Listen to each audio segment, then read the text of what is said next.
Pembacaan pagi ini dipetik daripada Kisah Para Rasul, pasal yang ketiga, ayat 1 hingga 16.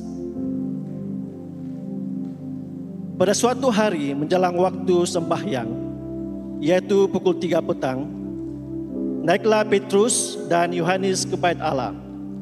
Di situ ada seorang laki-laki yang lumpuh sejak lahirnya, sehingga ia harus diusung. Tiap-tiap hari orang itu diletakkan dekat pintu gerbang bait Allah yang bernama Gerbang Indah untuk meminta sedekah kepada orang yang masuk ke dalam bait Allah. Ketika orang itu melihat bahwa Petrus dan Yohanes hendak masuk ke dalam bait Allah, ia meminta sedekah. Mereka menatap dia dan Petrus berkata, "Lihatlah kepada kami." Lalu orang itu menatap mereka dengan harapan akan mendapat sesuatu dari mereka. Tetapi Petrus berkata, "Emas dan perak tidak ada padaku, tetapi apa yang kupunyai kuberikan kepadamu. Demi nama Yesus Kristus orang Nazaret itu, berjalanlah." Lalu ia memegang tangan kanan orang itu dan membantu dia berdiri. Seketika itu juga kuatlah kaki dan mata kaki orang itu. Ia melonjak berdiri lalu berjalan kian kemari dan mengikuti mereka ke dalam bait Allah, berjalan dan melompat-lompat serta memuji Allah. Seluruh rakyat itu melihat dia berjalan sambil memuji Allah. Lalu mereka mengenal dia sebagai orang yang biasanya duduk meminta sedekah di gerbang indah bait Allah, sehingga mereka takjub dan tercengang tentang apa yang telah terjadi padanya. Karena orang itu tetap mengikuti Petrus dan Yohanes, maka seluruh orang banyak yang sangat keheranan itu datang mengerumuni mereka di serambi yang disebut Serambi Salomo. Petrus melihat orang banyak itu lalu berkata, "Hai orang Israel, mengapa kamu heran tentang kejadian itu? Dan mengapa kamu menetap kami seolah-olah kami membuat orang ini berjalan karena kuasa atau keselihan kami sendiri? Allah Abraham, Ishak dan Yakub, Allah nenek moyang kita telah memuliakan hambanya, yaitu Yesus yang kamu serahkan dan tulak di depan Pilatus, walaupun Pilatus berpendapat bahwa ia harus dilepaskan. Tetapi kamu telah menolak yang kudus dan benar, serta menghendaki seorang pembunuh sebagai hadiahmu. Demikianlah ia, pemimpin kepada hidup, telah kamu bunuh, tetapi Allah telah membangkitkan dia dari antara orang mati, dan tentang hal itu kami adalah saksi. Dan karena kepercayaan dalam nama Yesus, maka nama itu telah menguatkan orang yang kamu lihat dan kamu kenal ini, dan kepercayaan itu telah memberi kesembuhan kepada orang ini di depan kamu semua." Demikianlah firman Tuhan. Syukur kepada Allah. Mari. Kita sangat bersyukur kepada Tuhan. Karena sekali lagi pada pagi hari ini kita akan mendengarkan pemberitaan firman Tuhan. Dan tentunya pada pagi hari ini saudara, saya ingin mengongsikan firman Tuhan daripada Kisah Para Rasul pasal yang ketiga, ayat yang pertama hingga ayat yang ke-16 seperti yang sudah dibacakan sebentar tadi. Dan tema pada pagi hari ini yang saya ingin kongsikan kepada kita semua adalah penyembuhan ilahi. Ya. Penyembuhan ilahi. Saudara dan saudari yang dikasihi oleh Yesus Kristus, berapa banyak di antara kita di sini yang merindukan penyembuhan daripada Tuhan? Silang angkat tangannya. Berapa ramai di antara kita di sini yang rindu untuk disembuhkan oleh Tuhan Yesus? Haleluya. Saudara dan saudari yang dikasihi oleh Yesus Kristus, ya, ketika kita berbicara tentang penyembuhan, kita tidak hanya ingin disembuhkan daripada sakit secara fisikal, ya, tetapi juga kita ingin disembuhkan daripada sakit secara dalaman kita, hati kita yang terluka, perasaan kita yang tersakiti, ya, sehingga itu membuatkan kita tersinggung, sehingga itu membuatkan kita sepertinya sesuatu yang menjadi penghalang, ya, sesuatu yang menyandung, menjadi satu batu sandungan bagi kehidupan kita, saudara. Karena ada luka-luka dalam hati kita, luka-luka dalam batin kita yang belum lagi disembuhkan. Dan pada pagi hari ini, saudara dan saudari dikasihi oleh Kristus, harapan kita dalam kita mendengarkan firman Tuhan, Roh Kudus akan melawat kita, Roh Kudus akan memberikan kesembuhan kepada kita. Amin, saudara. Kita hidup di dalam suasana yang sangat indah, saudara, pada masa ini. Ya, Allah sudah mencurahkan Roh Kudus-Nya kepada semua orang yang percaya. Baik saya maupun saudara dan saudari yang sedang mendengarkan firman Tuhan pada pagi hari ini. Saudara, Roh Kudus yang Tuhan berikan ini, Roh Kudus yang Tuhan curahkan ini bagi kita adalah satu materai atau jaminan tentang keselamatan kita, saudara.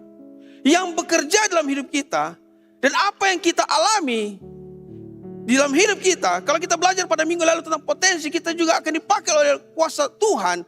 Hidup kita juga akan dipakai oleh Roh Kudus untuk membawa orang lain, untuk menjangkau orang lain yang belum percaya kepada Tuhan, untuk berbalik kepada Tuhan Yesus. Ya. Bukan hanya untuk membawa orang itu berbalik kepada Tuhan Yesus. Tuhan juga mau memakai hidup kita, Tuhan juga mau memakai diri kita untuk menjadi saluran berkat, untuk berdoa kepada mereka yang sakit. Saudara-saudari yang dikasihi oleh Kristus, mari kita buka hati kita. Biar Roh Kudus yang bekerja di dalam hidup kita, saudara. Kalau di dalam sementara kita mendengarkan firman Tuhan, lalu kita merasa bahwa kita ada sakit, sebentar nanti kita akan berdoa untuk Anda. Kamu maju, jangan menahan diri. Terima penyembuhan daripada Tuhan. Saudara, kita melihat di sini, saudara.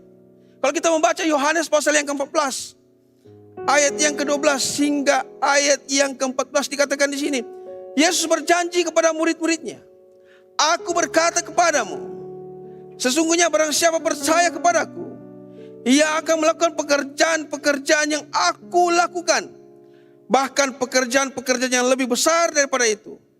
Sebab aku pergi kepada Bapa, dan apa juga yang kamu minta dalam namaku, aku akan melakukannya, supaya Bapa dipermuliakan di dalam Anak.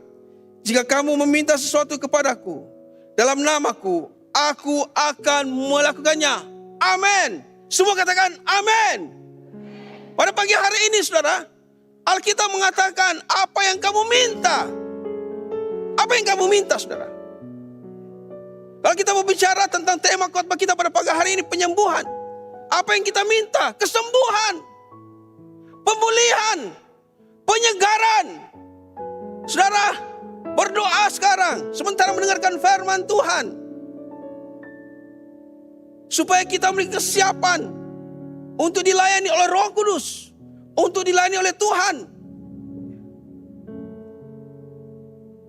Karena kita mengatakan apa yang kau minta, aku akan beri. Nah, saudara-saudara, kalau kita juga membaca bahagian daripada firman Tuhan ini, ya, di sini Yesus memberikan satu penegasan kepada murid-muridnya bahwa pekerjaan-pekerjaan yang kamu lakukan lebih besar, akan ada lebih besar daripada itu, saudara. Apakah ini dimaksudkan oleh Yesus di sini? Nah, kalau kita membaca bagian daripada firman Tuhan ini, saudara, ya, sedikitnya ada 3 bahagian yang akan kita pelajari bersama-sama. Yang pertama di sini adalah janji untuk meneruskan pekerjaannya. Apa yang pernah lakukan selama berada di muka bumi, itu diteruskan. Siapa yang meneruskan? Murid-muridnya. Siapakah murid-muridnya? Bukan hanya para rasul pada waktu itu, saudara, tetapi juga kepada kita yang ada sekarang. Kita boleh meneruskan pekerjaan Tuhan Yesus itu. Ya. Janji pekerjaan yang lebih besar. Bukan dari segi kuasa, tetapi sejauh mana atau jangkauan yang kita boleh lakukan untuk kemuliaan Tuhan. Janji doa yang dijawab apabila kita memohon dalam namanya, doa yang memuliakan Tuhan. Nah, saudara dan saudari yang dikasihi dalam Yesus Kristus, ketiga-tiga bahagian ini, saudara, itu dipenuhi, digenapi di dalam kehidupan para rasul. Itu semua dicatat di dalam kitab para rasul, saudara. Janji-janji seperti ini, ya. Sekali lagi saya ingin membawa kepada kita, saudara, apa Yesus lakukan selama Yesus berada di muka bumi. Matius 4, 23-24. Dikatakan di sini, Yesus pun berkeliling ke seluruh Galilea.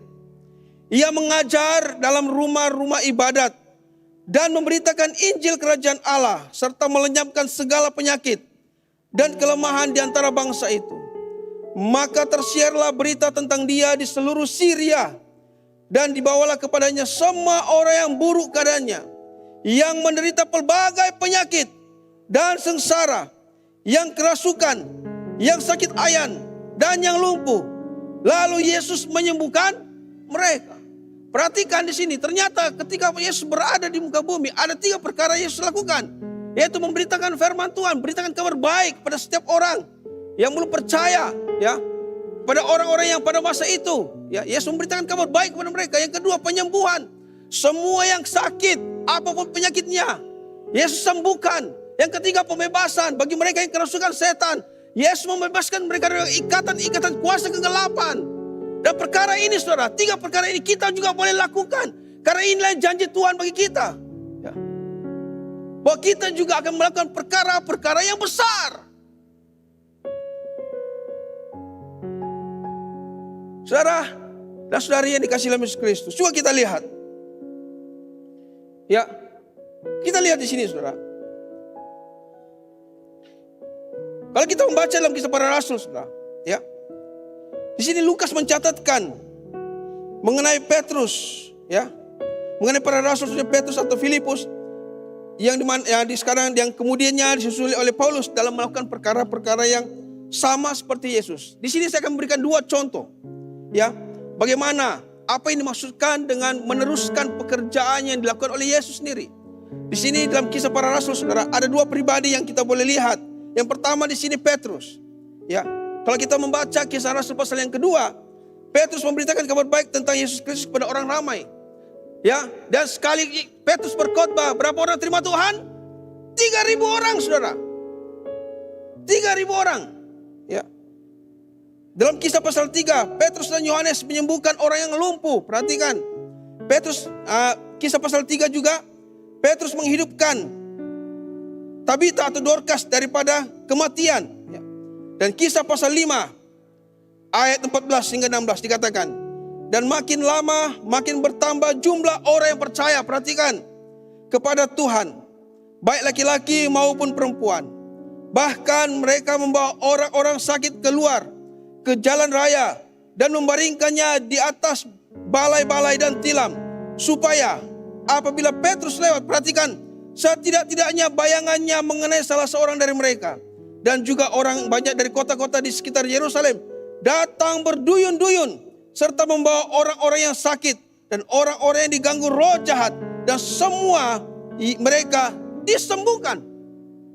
Perhatikan, saudara, apabila Roh Kudus itu bekerja, ya, kita juga boleh dipakai Tuhan untuk melakukan apa yang pernah Yesus lakukan, saudara. Kita lihat contoh pribadi yang kedua. Setelah Petrus, Paulus juga, saudara, yang merupakan rasul kepada orang-orang bukan Yahudi, juga melakukan perkara yang sama seperti Yesus. Dikatakan dalam Kisah Rasul pasal yang ke-9 ayat yang ke-13 hingga 28, dikatakan Paulus berkhotbah memberitakan memberitakan kabar baik tentang Yesus Kristus, ya. Paulus juga memberitakan kabar baik. Kedua, Paulus menyembuhkan orang yang lumpuh di Listra, Kisah pasal 14. Yang ketiga, Paulus melepaskan seorang perempuan yang dirasuk oleh roh tenung, Kisah 16. Paulus membangkitkan anak muda Eutikus yang jatuh dan mati semasa kebaktian, dikatakan dalam Kisah Para Rasul pasal yang ke-20. Perhatikan Kisah 19 11 hingga 12, dikatakan oleh Paulus Allah mengadakan mujizat-mujizat yang luar biasa. Bahkan orang membawa sapu tangan atau kain yang pernah dipakai oleh Paulus untuk meletakkannya atas orang-orang sakit, maka lenyaplah penyakit mereka dan keluarlah roh-roh jahat itu. Saudara dan saudari yang dikasihi oleh Yesus Kristus, ini kita melihat, ya, bagaimana pekerjaan-pekerjaan yang Yesus lakukan diteruskan oleh para murid-muridnya, para rasul. Dan ini juga boleh diteruskan pada kita saat ini. Kita juga boleh melakukan perkara yang sama. Saudara dan saudari yang dikasihi oleh Yesus Kristus, ya. Karya Roh Kudus tidak pernah dibatasi, saudara. Tidak pernah terbatas, ya. Dia boleh memakai siapa saja. Tuhan boleh memakai siapa saja untuk menyatakan kemuliaan, untuk menyatakan kuasanya di tengah-tengah orang yang belum percaya. Saudara dan saudari yang dikasihi oleh Yesus Kristus, ya.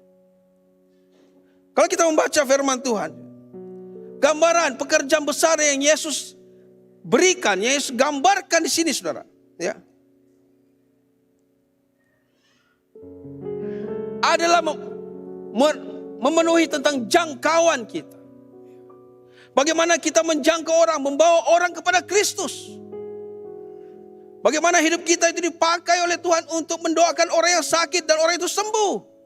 Bagaimana hidup kita dipakai oleh Tuhan untuk menjadi saluran berkat untuk mendoakan orang yang kerasukan setan yang diikat oleh kuasa-kuasa iblis dan dia dibebaskan.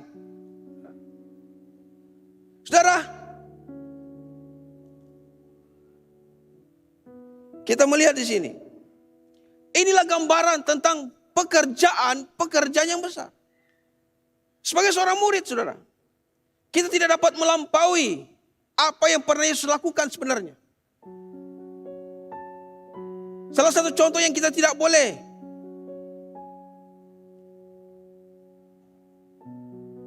melampaui atau mengalahkan atau melakukan seperti yang Yesus pernah lakukan adalah Yesus mati di atas kayu salib. Berkorban nyawa untuk kita semua orang yang berdosa. Hal ini tidak mungkin kita lakukan. Hanya Yesus saja yang boleh lakukan ini, saudara.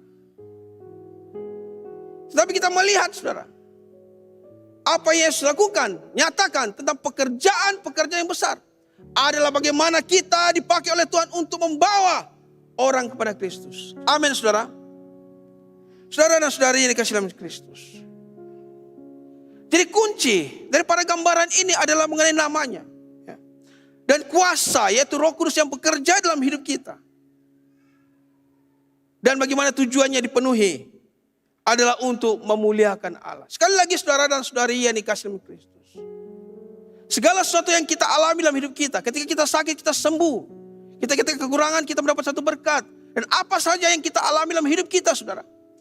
Kemuliaan itu harus kita kembalikan kepada Tuhan. Karena semuanya itu bersumber daripada Tuhan. Saudara, kita melihat di sini. Apakah persamaan antara Yesus dan para murid-muridnya? Kalau kita melihat di sini. Ya, kita melihat seperti Petrus dan juga Paulus. Kalau kita mengambil contoh untuk perbandingan dengan Yesus. Ketiga-tiga mereka ini, saudara, mereka juga memberitakan Injil. Mereka menyembuhkan orang yang sakit. Mereka membebaskan orang yang diikat oleh kuasa-kuasa kegelapan. Dan kita melihat di sini, saudara, sama persamaannya sini. Apa yang berlaku pada mereka, saudara? Apa yang mereka lakukan? Itu adalah suatu yang berfungsi sebagai satu peneguhan, ya, mengenai kerasulan mereka. Yang membuktikan bahwa Yesus masih hidup dan bekerja di antara mereka. Seperti mana yang dikatakan dalam Markus pasal yang ke-16. Ayat yang ke-20 dikatakan di sini. Mereka pun pergilah memberitakan Injil ke seluruh penjara, ke segala penjuru. Dan Tuhan turut bekerja dan meneguhkan firman itu dengan tanda-tanda yang menyertainya. Perhatikan di sini, saudara, bahwa segala mujizat yang berlaku itu adalah bukti bahwa Allah itu bekerja di tengah-tengah kita. Ya. Mujizat-mujizat yang berlaku, penyembuhan-penyembuhan yang berlaku, pembebasan-pembebasan yang berlaku, pelepasan-pelepasan yang berlaku oleh kuasa-kuasa kegelapan, oleh penyakit-penyakit, saudara. Kita melihat di sini. Itu menunjukkan bahwa Tuhan itu bekerja sampai hari ini. Amin, saudara. Sampai hari ini. Bukan pada hanya zaman para rasul, tapi sampai hari ini, saudara. Saudara dan saudari yang dikasihi dalam Kristus. Dan pada pagi hari ini,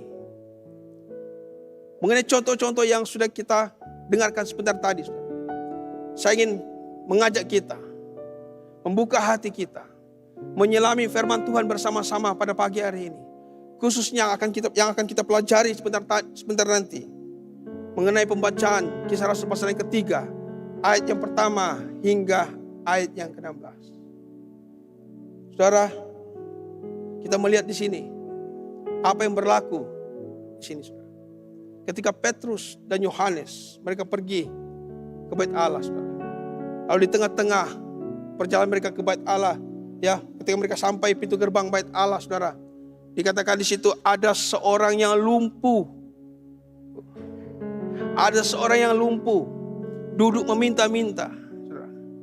Saudara yang saudari dikasih dalam Kristus, lumpuh secara fisik. Saudara.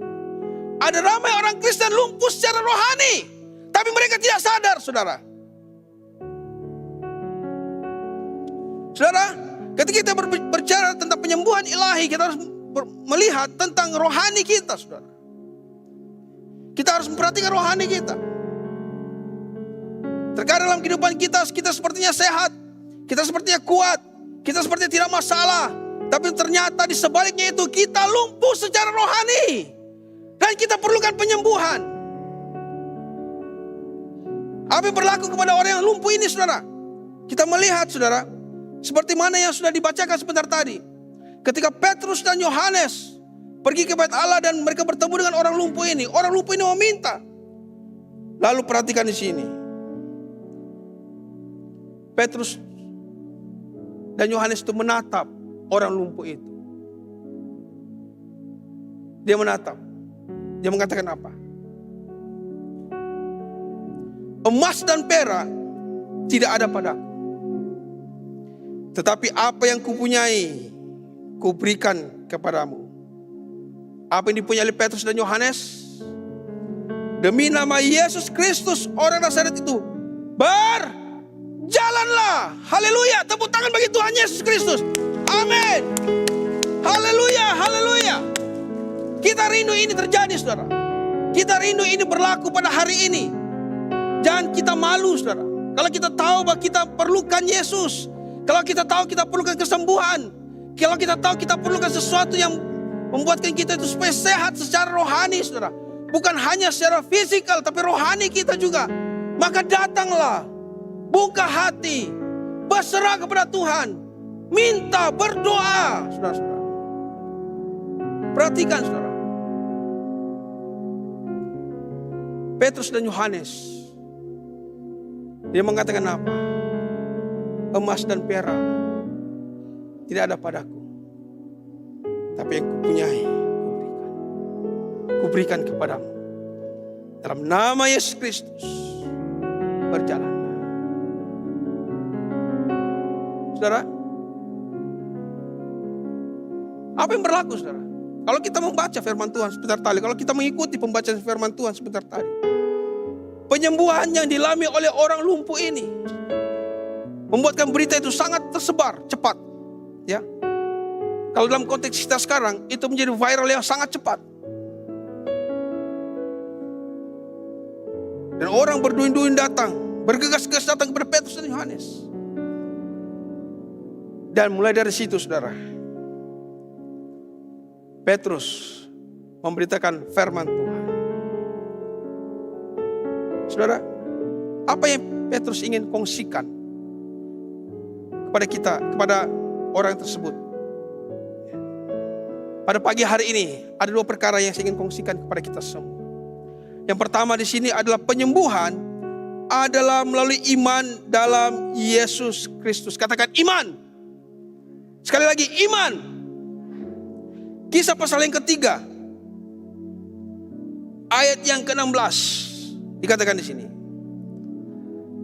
Dan karena kepercayaan dalam nama Yesus, perhatikan, kepercayaan dalam nama Yesus, maka nama itu telah menguatkan orang yang kamu lihat dan kamu kenal ini. Dan kepercayaan itu telah memberikan kesembuhan kepada orang ini di depan kamu semua. Hanya percaya, saudara. Saudara, apabila Anda datang sebentar nanti, buka hati, percaya kepada Tuhan Yesus. Amin, saudara. Percaya, taruh imanmu kepada Tuhan Yesus. Terkadang kehidupan kita, ketika kita datang untuk meminta doa dengan penuh hormat, kesilapan kita adalah apa? Kita menaruh kepercayaan kepada siapa yang berdoa, kepada siapa yang memberitakan firman Tuhan, kepada siapa yang akan membuatkan kita, yang mendoakan kita.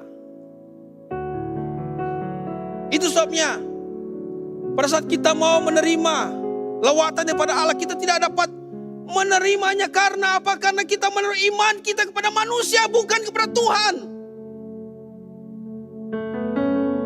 Kita mengatakan, oh saya sakit, kenapa tidak pandai sembuh? Bagaimana mungkin engkau sembuh? Karena imanmu kepada orang dan bukan kepada Tuhan.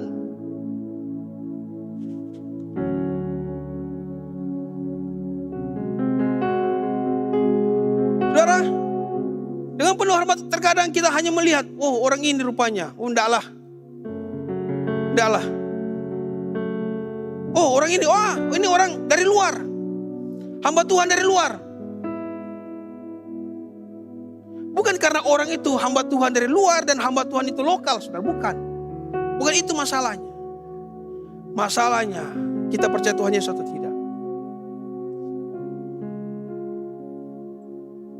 Selagi kita tidak percaya kepada Tuhan Yesus, selagi kita tidak beriman kepada Tuhan Yesus, perhatikan tidak akan pernah berlaku sesuatu mujizat di dalam kehidupan kita.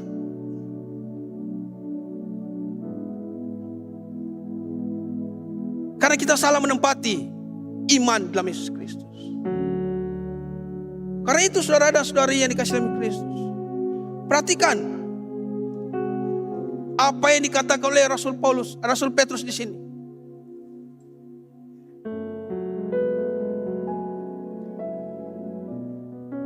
Dia berkata kepada mereka yang hadir pada waktu itu, yang melihat mujizat yang berlaku ke atas orang yang lumpuh itu. Petrus terus terang, dia katakan, dan karena kepercayaan dalam nama Yesus, maka nama itu menguatkan orang yang kamu lihat ini. Menguatkan kaki dan mata kakinya seperti yang sudah dibacakan tadi.